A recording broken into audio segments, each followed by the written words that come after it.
बक्सर में अंधाधुंध एकदम फैले हुआ है और वहाँ पर ट्रिपल मर्डर भी हो गया।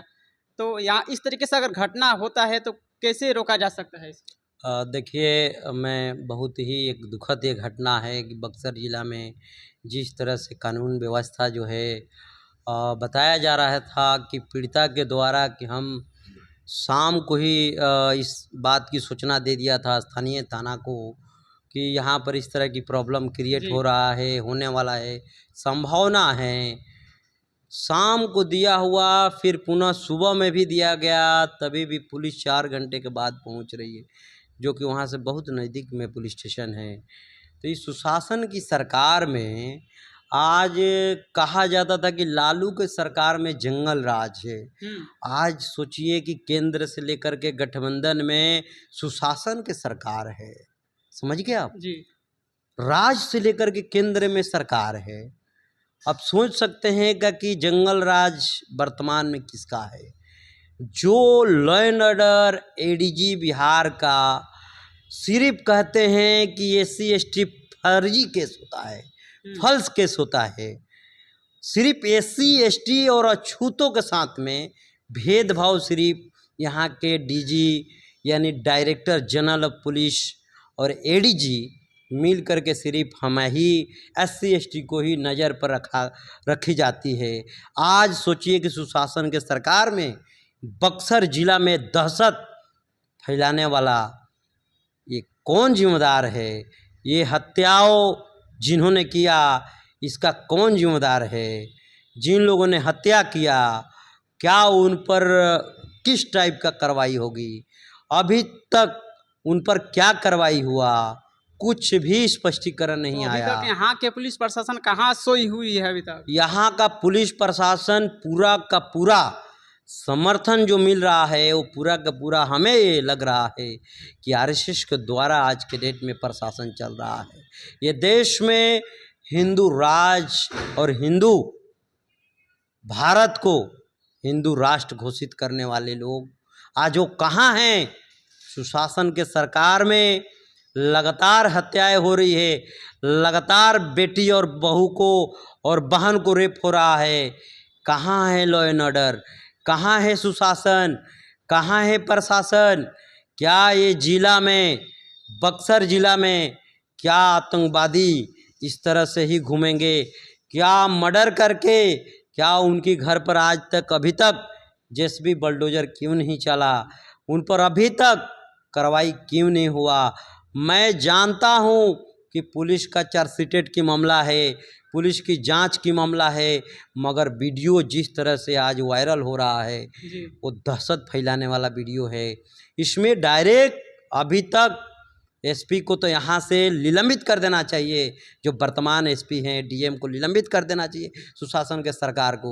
यहाँ के थाना प्रभारी को अभी तक कार्रवाई नहीं किया गया, थाना प्रभारी पर कि इस तरह की आपने क्या व्यवस्था, आपने क्यों नहीं गया पीड़िता का फ़ोन करने पर? जिस तरह से आज व्यवस्था बिगड़ा है लॉ एंड ऑर्डर, ये कतई बर्दाश्त करने लायक नहीं है। सिर्फ विपक्ष को घेरने का काम करते हैं लोग। आज जिस तरह से आज भारतीय जनता झूठ पार्टी अपनी बड़े बड़े वादा करती है कि आज बेटी बचाओ और बेटी पढ़ाओ, बेटी भाजपा से बचाओ, ये लोग कहते हैं, समझने की ज़रूरत है। भाजपाओं से जो लोग मेंटलिटी जो है उनसे अपने लोगों को बचने की ज़रूरत है। जिस तरह से आज लॉ एंड ऑर्डर बक्सर ज़िला में यही नहीं कितनी हत्याएं हो चुकी है। आज देखेंगे कि पूरा जिला का स्थिति इतनी भयंकर हो गया है कि पुलिस स्टेशन पर फर्जी गलत FIR की जाती है और जो पीड़ित है उसको न्याय की दृष्टि में नहीं देखा जाता है, उसे गलत दृष्टि से पुलिस प्रशासन प्रताड़ित कर रही है। पुलिसिया आज भाषा जिस तरह से आज आम आदमी के ऊपर चल रहा है ये बिल्कुल गलत, बिल्कुल मानवाधिकार के हनन हो रहा है। कोई मानवाधिकार को मानने के लिए तैयारी नहीं है, कोई अनुशासन में रहने के लिए तैयारी नहीं है।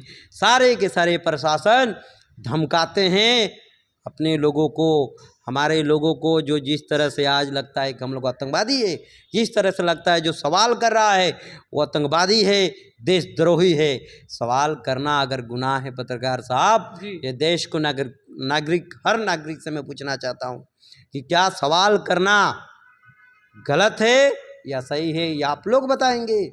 या पुलिस प्रशासन जिस तरह से आज 4-4 मर्डर उनके घर में हो गया है, 3 से 4 मर्डर हुआ है एक घर में, उसका घर उजड़ गया, क्या उसकी व्यवस्था क्या होगी, उसके घर पर क्या आखिर गुजरता होगा। वहाँ का मैटर क्या है?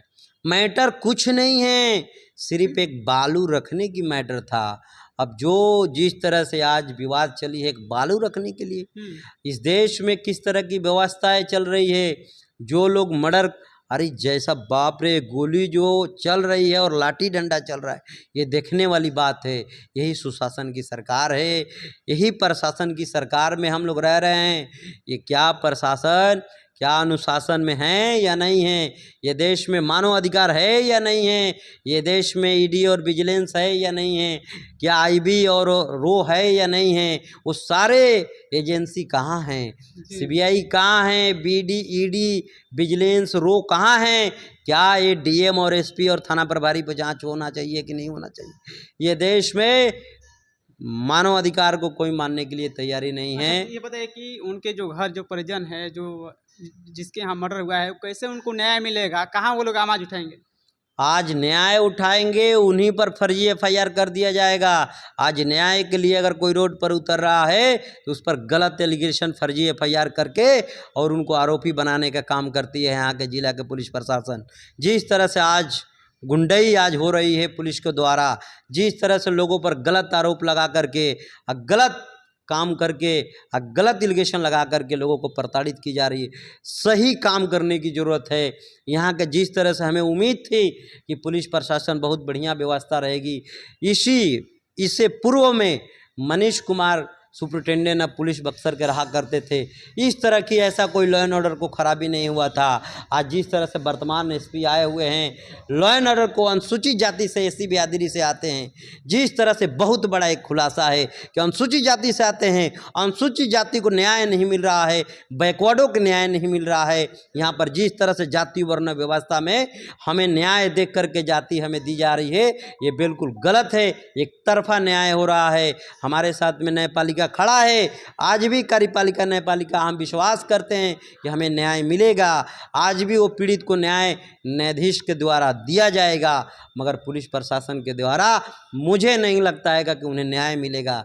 जिस तरह से आज लॉ एंड ऑर्डर के लेकर के, सिर्फ क्या लॉ एंड ऑर्डर सिर्फ SC ST पे ही होता है, आज SC ST ही फर्जी एफआईआर होता है।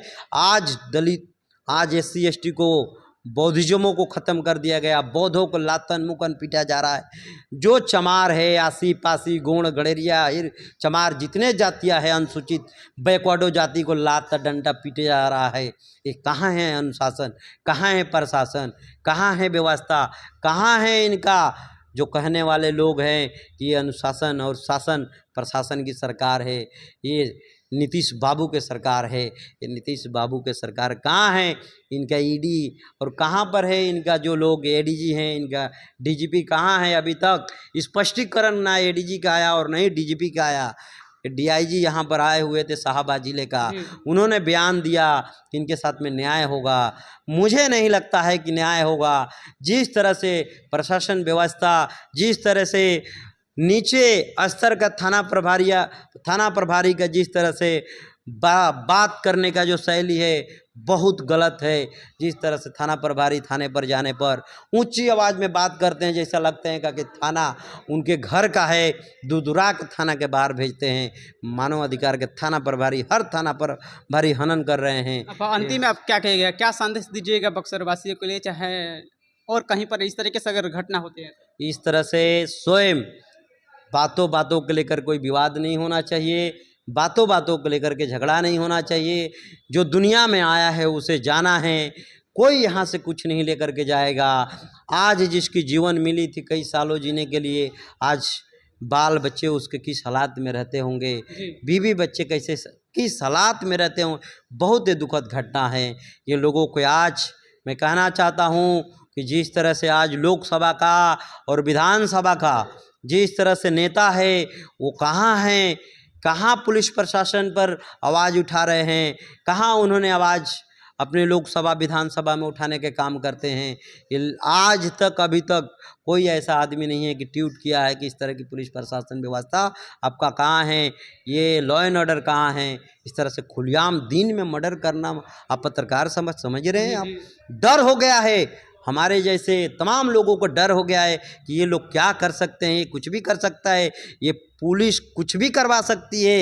ये पुलिस जब तक चाहेगी, पुलिस चाह देगी महाराज, और जिले के डीएम चाह देंगे तो वो जैसे पत्ता कोई तोड़ नहीं सकता है। मगर आज सब का सब लोग दबाव में चल रहा है, किसी न किसी के दबाव में काम हो रहा है, प्रशासन दबाव में काम कर रही है, न्याय के दृष्टि से काम नहीं हो रहा है। मैं कहना चाहता हूँ यहाँ के प्रशासन से कि लॉ एंड ऑर्डर को शांति भंग ना करवाएं, यहाँ का स्थानीय पुलिस है उसे आप लोग कंट्रोल करें। अभी तक थाना प्रभारी की निलंबित क्यों नहीं किया गया, हमारा ये सवाल है डिस्ट्रिक्ट मजिस्ट्रेट से और यहाँ का सुपरिटेंडेंट से कि अभी तक थाना प्रभारी पर कार्रवाई क्यों नहीं हुआ। थाना प्रभारी के वहाँ का कार्रवाई उन पर होना तय होना चाहिए, अभी तक उनको निलंबित कर देना चाहिए जिस तरह से पीड़िता के बयान आ रहा है। जी चलिए, तो चलिए अभी हमारे साथ सुशील पासी जी थे, इनका अभी जो बयान लिए आप लोगों का कैसा लगा और इस वीडियो में आपको क्या सही लगा और क्या गलत लगा आप लोग कमेंट कीजिएगा। चलिए मिलते हैं नेक्स्ट वीडियो के साथ, तब तक इतना ही, धन्यवाद।